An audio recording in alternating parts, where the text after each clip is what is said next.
అన్న నమస్తే. నమస్తే అన్న. ఏం చేస్తుంటారే? నేను టీచర్ని, ప్రైవేట్ టీచర్. ప్రైవేట్ టీచరా? ప్రైవేట్ స్కూల్లో టీచరు? ప్రైవేట్ స్కూల్లో టీచర్. Okay okay. అంటే గవర్నమెంట్ ట్రై చేయలేదన్న ఈ 10 ఏళ్ల కాలంలో? కేసీఆర్ అయిపోయింది. ఏజ్ అయిపోయేటట్టు ఎవరు చేసిరన్నా మరి? ఏది తెలంగాణ గవర్నమెంట్ అంతేనా? కేసీఆర్ ఇస్తే మీరు ఒక గవర్నమెంట్ ఎంప్లాయీ ఉంటుండేనా? అది 2008 అప్పుడు నోటిఫికేషన్ అప్పుడు తెలంగాణ ఉద్యమం జరుగుతున్నాయి కదా, ఆ 3 సంవత్సరాలు ఏది లాస్ అయిపోయింది. ఆ ఉద్యమం జరిగిపోతే ఆ 3 సంవత్సరాలు జాబ్ వచ్చేది. అంతే. ఒక ఛాన్స్ మిస్ అయింది అప్పుడు 20 మార్కుల తోటి మిస్ అయ్యి వాళ్ళ ఛాన్స్ రాలేదు. ట్రై చేసే అవకాశం ఉండలేదు ఇప్పుడు ఇక? లేదు, 40 సంవత్సరాలు. ఓకే. ఏం మారింది నల్గొండ? చాలాసార్లు మీరు ఇక్కడ రెడ్డిలకు అవకాశం ఇస్తారు ఓపెన్గా మాట్లాడుకుంటే. ఏం మారిందని నల్గొండ ఏమైనా మారినట్టు కనిపిస్తా ఉందా?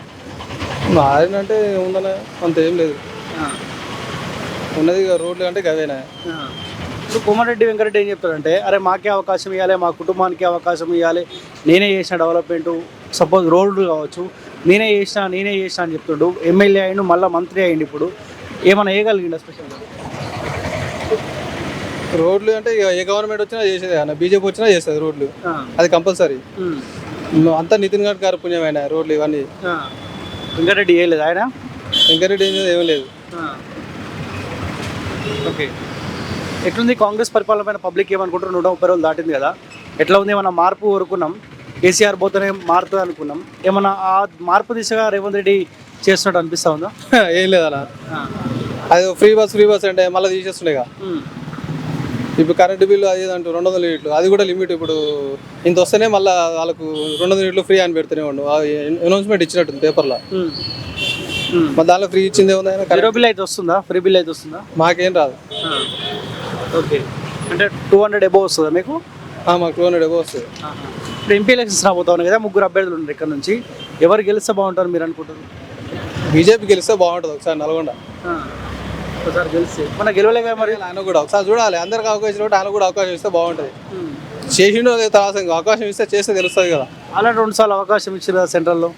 సెంట్రల్ ఖచ్చితంగా బీజేపీ రావాల్సిందే. సెంట్రల్లో బీజేపీ రాకపోతే కథమే ఇక ఇండియా పని. రీజన్ ఏంది ఎందుకు బీజేపీ ఉండాలి అక్కడ? కాంగ్రెస్ ఏముందన్న, మొత్తం ఎప్పుడు దోసుకోవడం అదే ఉంటుంది.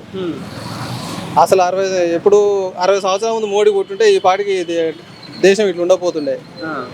మోడీ ఉంటే ఈ సియాచిన్ ఇవన్నీ, కాశ్మీర్ ఆక్యుపైడ్, చైనాతోటి యుద్ధం ఇవన్నీ జరగకపోతున్నాయి అప్పుడు మోడీ ఉంటే. బీజేపీ వాళ్ళే ఆగం చేసి 10 ఏళ్ళలో అని కాంగ్రెస్ వాళ్ళు అంటే ఏం లేదు. కాంగ్రెస్ వాళ్ళు ఆయన ఇప్పుడు రాహుల్ గాంధీ అంటే బీజేపీ వస్తే మళ్ళీ రాజ్యాంగ సవరణ చేస్తారు అని అంటే, అసలు రాజ్యాంగ సవరణలు 70-80 దాకా చేసింది కాంగ్రెస్ పార్టీనే. మళ్ళీ మోడీ చేసేది ఉంది. ప్రతిసారి వాళ్ళకి అనుకూలంగా రాజ్యాంగ సవరణ చేసుకుంటే పోతురు. కాంగ్రెస్ ప్రభుత్వం రాజ్యాంగ సవరణ, మళ్ళీ రాహుల్ ఉండి మళ్ళీ బీజేపీ వస్తే రాజ్యాంగ సవరణ చేస్తారు అని మళ్ళీ కాంగ్రెసే, రాహుల్ గాంధీ చెబుతుంది. ఇప్పుడు రాష్ట్రంలో కాంగ్రెస్ పార్టీ అధికారంలో ఉంది కదా, సెంట్రల్లో కూడా కాంగ్రెస్ పార్టీ అధికారులకు వస్తే ఎక్కువ నిధులు తెస్తాం, తెలంగాణ డెవలప్ చేస్తామంటాం. ఇక అది కష్టం అన్న. సెంట్రల్ నుంచి ఎట్లా నిధులు ఏడేస్తారు వీళ్ళు? వాళ్ళు వస్తే చేస్తారు కదన్నా. చేయరు. మళ్ళీ వీళ్ళే తినాలి సగం. ఏం చేసిన మోదీ అంటే ఏం చెప్తారన్నా? ఈడబ్ల్యూఎస్ ఒకటి తీసుకొచ్చిందన్న, ఎకనామికలీ వీకర్ సెక్షన్. మేడంగా బీజేపీ గవర్నమెంట్ చేసే ట్రాన్స్పోర్టేషన్, రోడ్డు ఇవన్నీ బాగా చూస్తుంటుంది. ఇండియా అభివృద్ధి చేయాలంటే మెయిన్గా ట్రాన్స్పోర్టేషన్, లాజిస్టిక్స్ బాగుండాలి.